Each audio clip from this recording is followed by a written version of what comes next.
ask you a question. Have you ever been called stupid? And that's okay, Eric. You can raise your hand. We all know, because it's happened to most of us, too. Now, have you ever been called stupid by a fifth grader? Ladies and gentlemen, Mr. Contest Chair and guests, tonight you're going to hear how I found myself in that awkward and difficult situation.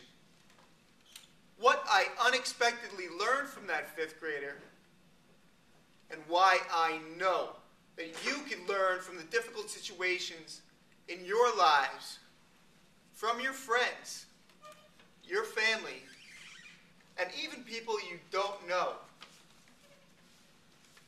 Saturday night, October 10th, 1988.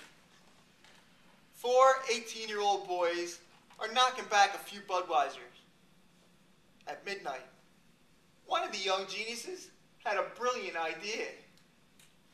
He suggested that they all go for a ride down at Stockton College. Freshmen cruising for a party. Not long after, the passenger found himself in his dream car, a white 300ZX Turbo rocketing down the highway.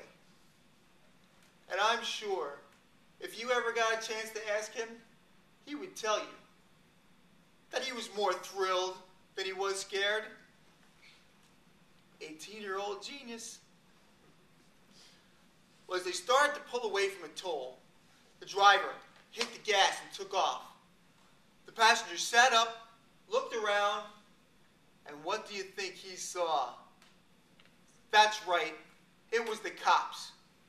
Within moments, he tried to exit the highway. The car jumped the curb, hit a tree, flipped over, and because I wasn't wearing a seatbelt, I was ejected from the vehicle, flying through the air over 100 feet, landing, breaking my neck, and receiving a permanent spinal cord injury. Well, a few years ago, I had just finished telling a similar story to a group of fifth graders. Pretty soft audience, right? At that point I asked, does anybody have any questions? And one boy raised his hand. I think his name was Tommy. Now from my experience, Tommy was not your typical fifth grader. Tommy was confident. Tommy was direct. And Tommy had no problems busting my chops. Tommy asked, "Hey, mister, you were drinking?" And I said, "Yes." And he said, "Hey, mister, you knew the driver was drinking?" I said, "Yes, that's right."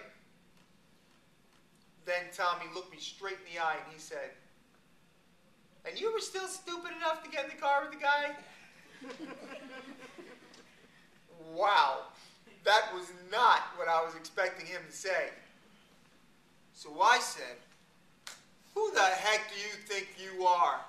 I woke up at 5:30 this morning and drove for 2 hours to come here and tell you what to do and how you should behave.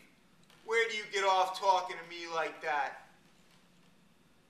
Well, okay, I didn't say any of that. What kind of a monster do you people think I am? Tommy was only a fifth grader. But naturally, a few choice words did cross my mind. I was shocked. And my pride? Well, my pride was wounded. But what could I do? Well, I wanted to. You know what I wanted to do. Bang, zoom. But what could I do? I looked Tommy straight back in the eye. I swallowed my pride, and I said, "You're absolutely right. I was still stupid enough to get in the car with the guy." Now, Winston Churchill said, that a pessimist sees the difficulty in every opportunity. But an optimist finds the opportunity in every difficulty. So, as difficult and awkward as that situation with the fifth grader could have been, instead, it provided me with some opportunities. I had to learn pretty quickly how to be patient with children. And I learned from a fifth grader some important things about humility. But most importantly, I learned that everyone has something to teach us, as long as we're willing to listen, as long as we're willing to listen. So let me ask you, do you look at the difficult situations in your lives as opportunities? If you could take one thing away from this presentation, I want it to be this. If you are not getting the kinds of results that you're looking for, your difficult situations provide you with opportunities to change those results.